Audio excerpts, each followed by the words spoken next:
সে অনেক অনেক দিন আগের কথা।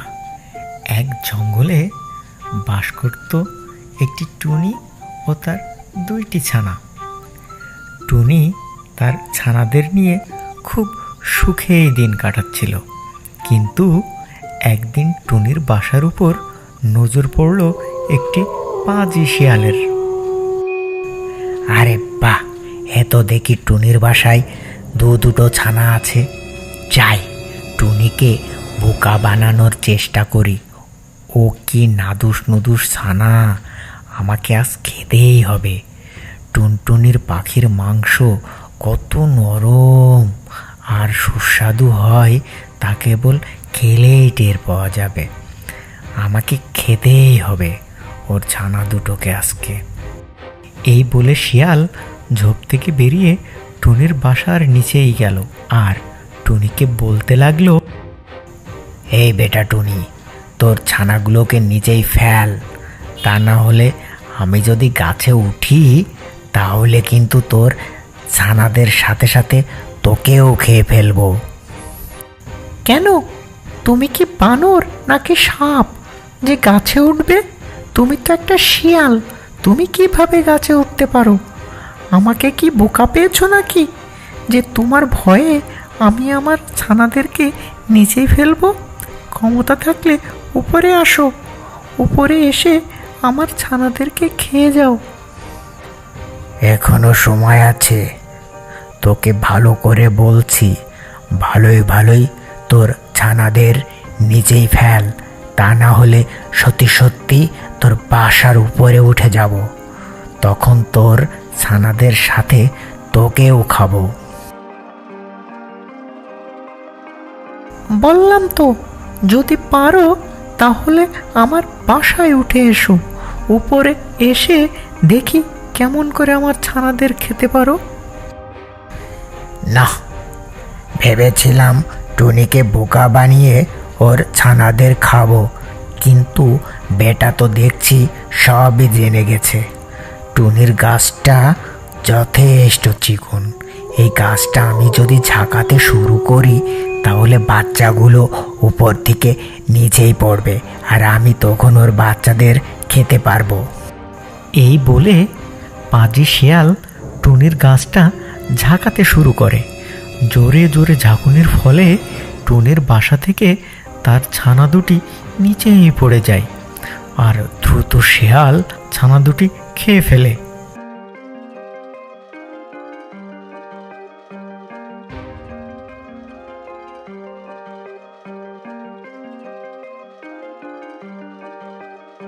দেখলি তো টুনি, তোর ছানাগুলোকে আমি খেয়েই ছাড়লাম, মাঝখান থেকে তুই বেঁচে গেলি। আমি যদি সত্যি সত্যি গাছের উপরে উঠতে পারতাম তাহলে তোকেও খেয়ে নিতাম।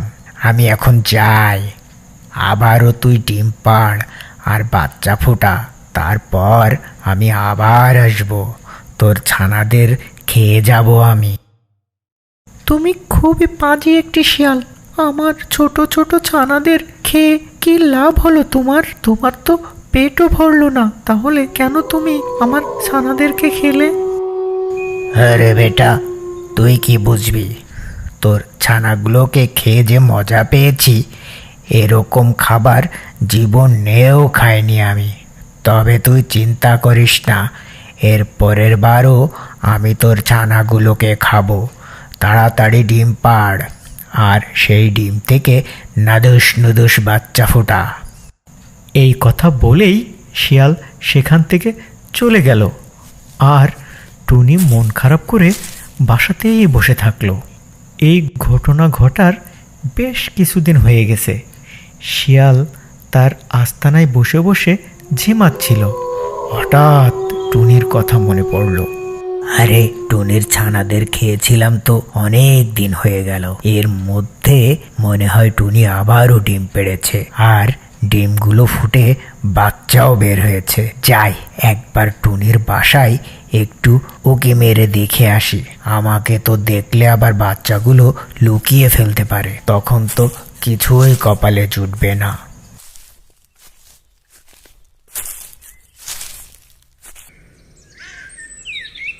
এই বলে শিয়াল গেল টুনির বাসায়। আর এদিকে টুনি আরও 2টি ছানা ফুটিয়েছে।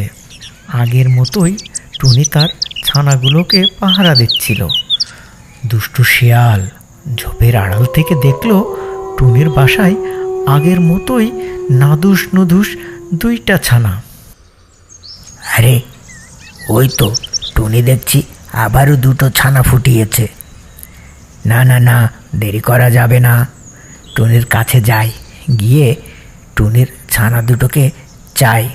ভালোই ভালোই যদি দিয়ে দেয় কিছুই বলবো না, আর যদি না দেয় আগের মতো আবারও গাছ ঝাঁকুনি দিতে শুরু করব। তাহলে একা একাই ছানাগুলো নিচেই পড়ে যাবে।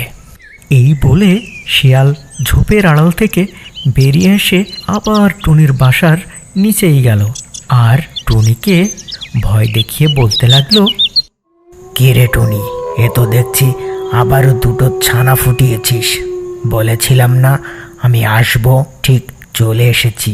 নে ভালোই ভালোই তোর ছানাগুলোকে মাটিতে ফেল, আমার অনেক ক্ষুধা লেগেছে। আমি তোমার কাছে হাত জোড় করে মিনতি করছি, তুমি আমার ছানাগুলোকে খেও না। আমার ছানাগুলো নির্দোষ আর নিষ্পাপ, ওরা তোমার কি ক্ষতি করেছে? তুমি ওদেরকে খেও না ভাই, কমসে কম এই ছানাদেরকে এবার ছেড়ে দাও তুমি। দেখ টুনি, এখনো সময় আছে, আমি তোকে কিন্তু ভালোই ভালোই বলছি, ছানাগুলোকে নিচেই ফেল। আর কাকতি মিনতি করে কোনো লাভ হবে না, আমি তোর ছানাগুলোকে খাবই। ভালো এটাই হবে যে তুই তোর ছানাগুলোকে তাড়াতাড়ি নিচেই ফেলা। আমি তোমার কাছে হাত জোড় করে ভিক্ষা চাইছি, তুমি আমার ছানাগুলোকে ছেড়ে দাও ভাই। আমার ছোট্ট নিষ্পাপ বাচ্চা, এবার তো বাঁচার সুযোগ দাও তুমি। বুঝতে পেরেছি, সোজা কথাই কাজ হবে না, আবারও গাছ ঝাঁকাতে শুরু করি তাহলে, এই ছানাগুলো মাটিতে লুটিয়ে পড়বে। এই বলে শিয়াল টুনির গাছটা ঝাঁকাতে শুরু করে। জোরে জোরে ঝাঁকুনির ফলে বাসা থেকে তার 2টি ছানা আবার নিচেই পড়ে যায়। আর দ্রুত শিয়াল ছানা 2টি খেয়ে ফেলে। তারপর শিয়াল তার আস্তানায় ফিরে গেল। টুনি মন খারাপ করে তার বাসাতেই দাঁড়িয়ে থাকলো।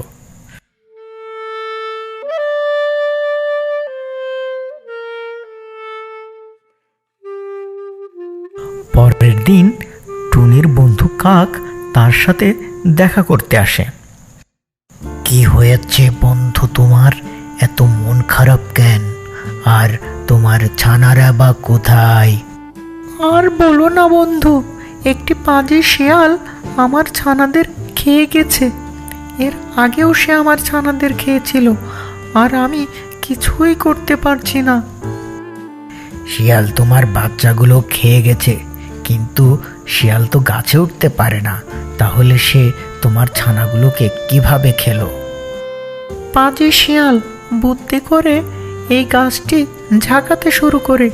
গাছ ঝাঁকির ফলে আমার ছানাগুলো নিচে মাটিতে পড়ে যায়, আর তখন শিয়াল ওদেরকে খেয়ে ফেলে। আসলে আমার বাসার গাছটি অনেক চিকন, তাই শিয়াল ঝাঁকাতে পারে। ও, এইবার বুঝতে পেরেছি শিয়াল কি করে তোমার ছানাদেরকে খায়। তা কি ঠিক করবে বলে মনে করেছো? আমি বদলা নেব, বদলা যে করেই হোক শিয়ালের কাছ থেকে আমি বদলা নিব। পাজি শিয়াল 2বার আমার ছানাদেরকে খেয়ে ফেলেছে, কিছুতেই আমি ওকে ছাড়বো না। শিয়াল তো অনেক বুদ্ধিমান ও চালাক, তাই তুমি ওর সাথে কোনোভাবেই পেরে উঠতে পারবে না। তাহলে কিভাবে তুমি বদলা নিবে পরিকল্পনা করেছো তুমি? শিয়ালকে আমি যখনই সামনে পাবো তখনই ওর মাথাটা ঠুকরাতে থাকবো, আর ওর মাথা ঠুকরাতে ঠুকরাতে আমি ছিদ্র করে ফেলবো। তাহলে বেটা শিয়াল চরম শিক্ষা পাবে। আরে বোকার মতো কথা বলছো বন্ধু, তুমি যখনই ওর মাথা ঠুকরাতে যাবে তখনই তো ও তোমার কামড়িয়ে খেয়ে ফেলবে, তখন তুমি ওর খাবার হয়ে যাবে। আমার কথা শোনো, শিয়াল যখন ঘুমাবে তুমি তখন ওর একটা ছুরি নিয়ে গিয়ে ওর লেজ কেটে ফেলবে। তাহলে ওই শিয়ালের চরম শিক্ষা হবে। লেজ হচ্ছে শিয়ালের প্রিয় জিনিস। তুমি যদি ওটাকে কেটে ফেলো তাহলে ও আর মুখ দেখাতে পারবে না, আর লজ্জাতেই মারা যাবে।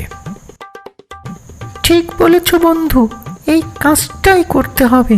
শিয়ালের লেজ কেটে দিলে শিয়াল কোনো মতে ওর মুখ দেখাতে পারবে না। তাহলে সুযোগ বুঝে শিয়ালের লেজ কাটতে হবে। এরকম বুদ্ধি দিয়ে কাক সেখান থেকে চলে যায়, আর টুনি একা একা সেখানে ভাবতে থাকে। বন্ধু কাক আমাকে সঠিক বুদ্ধি দিয়েছে, এতে আমারও ক্ষতি হবে না, আর শিয়ালেরও অনেক বড় শিক্ষা হবে। আরও লজ্জাতে এই বনেই থাকতে পারবে না। এখন গ্রামে গিয়ে একটি ছুরির ব্যবস্থা করতে হবে। তারপর ওই ছুরি দিয়ে শিয়ালের লেজ কেটে দেব, তাহলেই হবে শিয়ালের উচিত শিক্ষা। এই বলে টুনি ছুরির ব্যবস্থা করতে পাশের গ্রামে যায়। আর এরপর একদিন শিয়াল খেয়ে দিয়ে মজা করে তার আস্তানায় ঘুমাচ্ছিল। তখনই টুনি একটি ধারালো ছুরি নিয়ে সেখানে চলে আসে, আর সুযোগ বুঝে শিয়ালের লেজ কেটে দেয়। আর শিয়ালেরও ঘুম ভেঙে যায়, আর টুনি দেরি না করে সেখান থেকে চলে যায়। হায় হায়, এ কি সর্বনাশ হলো! টুনি আমায় তো দেখছি লেজ কেটে নিয়ে গেল। এখন আমার কি হবে? লেজ ছাড়া এই জঙ্গলে আমি কিভাবে বের হব? আমি মুখ দেখাবো কি করে? আমার তো কোনো মান সম্মানই থাকলো না। লেজ ছাড়া আমাকে দেখতে কেমন লাগছে! সবই তো আমার শেষ হয়ে গেল। এই বলে বেচারা শিয়াল লজ্জায় মাথা নিচু করে সেই বন ছেড়ে দূরে কোথাও চলে যায়।